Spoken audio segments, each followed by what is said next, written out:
E aí, beleza? Bora falar de Jesus hoje. Eu tô relendo esse livro aqui do Max Lucado, Um Coração Igual ao de Jesus, tá? O cunho destes vídeos que eu faço falando de Jesus não são religiosos, ok? Eles podem até ter um cunho espiritual, no entanto não religioso, mas sim como exemplo, né? Servindo como alguém para que nós possamos modelar, nos espelhar, né? Eu considero o maior líder de todos os tempos, o mestre dos mestres, e eu quero ler com vocês um dos tópicos aqui que se chama Com Toalha e Bacia, né? que retrata a passagem em que Jesus lava os pés dos discípulos. E aí vocês vão entender por que ele sim é o mestre dos mestres, né? O professor. Vamos lá. Com toalha e bacia. De todos os momentos em que vemos os joelhos dobrados de Jesus, nenhum é tão precioso quanto aquele em que ele se ajoelha diante de seus discípulos e lava os seus pés. Foi um dia longo. Jerusalém está lotada de convidados pascais, muitos dos quais clamam por uma olhada do professor. O sol de primavera está quente, as ruas estão secas, e os discípulos estão muito longe de casa. Um esguicho de água seria refrescante. Os discípulos entram, um por um, e tomam seus lugares ao redor da mesa. Vamos lá. Na parede, uma toalha está pendurada, e no chão repousa um jarro e uma bacia.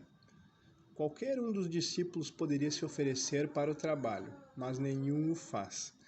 E aqui eu gostaria que vocês imaginassem, né? Uma casa em Jerusalém, há cerca de 2000 anos atrás, como seria, e aí você entra na casa, olha aquela mesa, né? 13 lugares, e aí as pessoas entrando, né? Discípulos um a um entrando e se acomodando nos seus lugares, e aí você enxerga aquela toalha penduradinha na parede, uma bacia, um jarro com água. Tenta imaginar essa cena. E o que acontece depois disso? Depois de alguns momentos, Jesus se levanta e remove sua capa. Ele enrola uma cinta de servo em volta da cintura, pega a bacia e se ajoelha diante de um de seus discípulos. Ele desamarra uma sandália e gentilmente levanta o pé e o coloca dentro da bacia.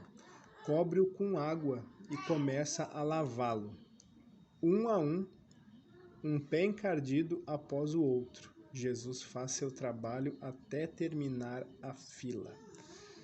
E aí você vê que Jesus é um cara que começa e termina as coisas, né? Ele não deixa nada incompleto. Ele termina o ciclo. De tudo que ele começou, ele terminou. Certo?